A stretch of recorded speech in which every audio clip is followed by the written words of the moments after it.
इलाका किसी का भी हो धमाका डीजे बीके पासवान सीतामढ़ी वाला का ही होगा। By DJ BK Paswan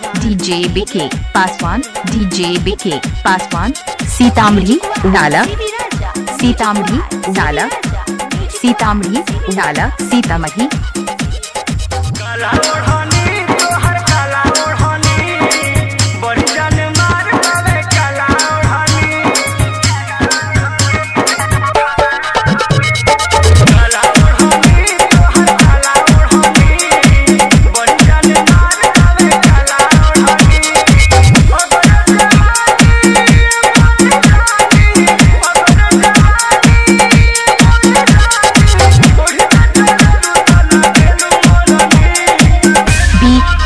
music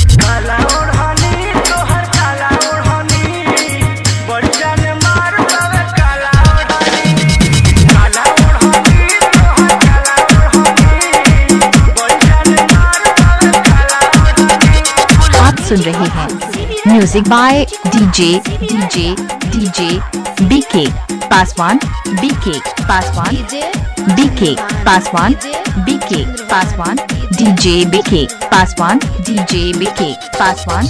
बीके Paswan Sitamarhi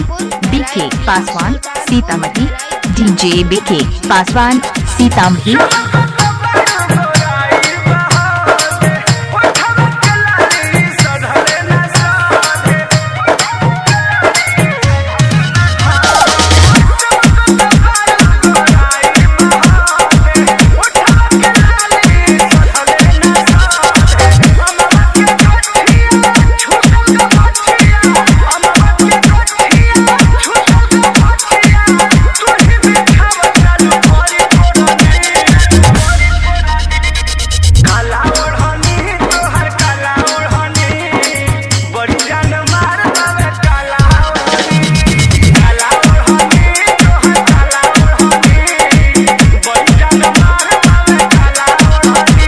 music by DJ BK Paswan DJ BK Paswan. कहाँ घर बाटो हार सीतामढ़ी।